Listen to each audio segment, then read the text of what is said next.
Today we're going to be talking about garlic mustard, which is a biennial herb that has unfortunately taken over a lot of the forest understory. I'm standing right here in a forest, and almost everything surrounding me is completely covered in garlic mustard. It's outcompeting a lot of the native plants that we're trying to preserve. And so today we're going to look at some key ID features throughout its 2-year life cycle and how it differs depending on what stage of growth it's at. So let's take a closer look. Springtime is actually a great time to be looking at the different stages of garlic mustard. Right now we're looking at the seedlings, which tend to pop up maybe late March, early April. Right now we're filming at the beginning of April, and you can see in the seedling stage, there's almost like a flat oval-shaped spatula look to them.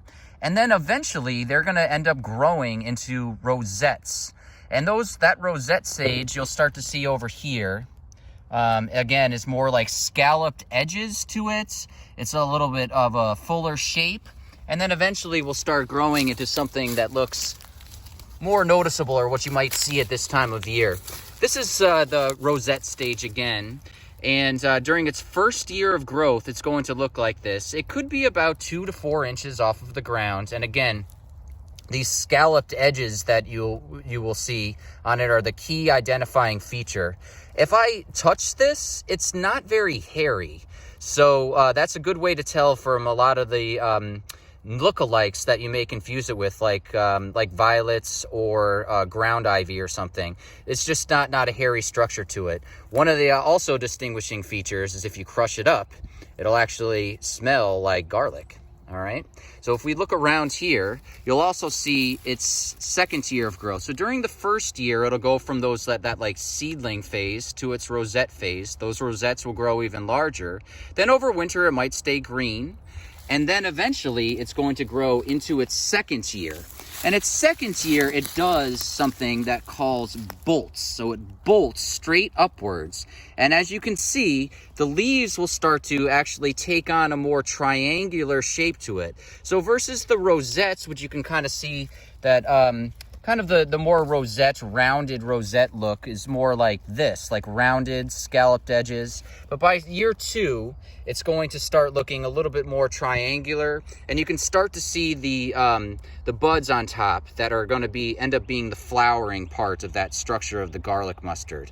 And if you look around me, you can actually see some of the other second year rosettes that have started to bolt upright, just to give you an idea of scale and what that might look like.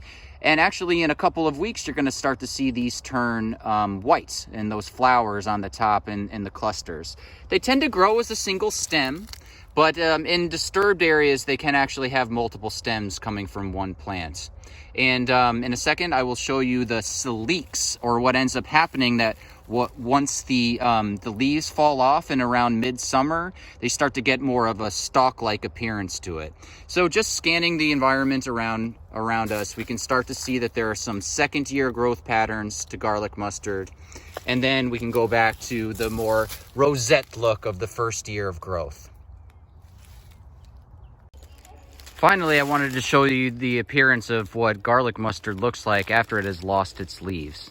So this is actually a good look at the Lookalikes, and that's more like stalk-like, the shape to it. And as it grows, this is what will hold the seeds and end up dispersing those seeds. But this is long after garlic mustard has already gone through its second year, has actually been through the winter. But you see these almost like ghost-like appearances of previous years around me. And then the more up-and-coming garlic mustard in the background mixed in with some other vegetation. But these stalk-like appearances are also garlic mustard after it has wintered, and it's sort of like that dead husk that's left behind.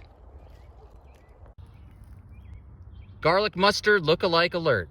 What we're looking at here in the camera is actually violets. They are not garlic mustard. So even though it has the low-lying appearance of it, and sort of those tooth edges, there's one fundamental difference. You can start to see that this shape of these violets are much more heart-shaped. They have a point at the end versus the more rounded nature of garlic mustard at this stage. So just that is one thing to be mindful of. Does it have a pointed edge? Then it might be a violet and not garlic mustard. Another lookalike alert. What we're looking at here is actually not garlic mustard, but is ground ivy.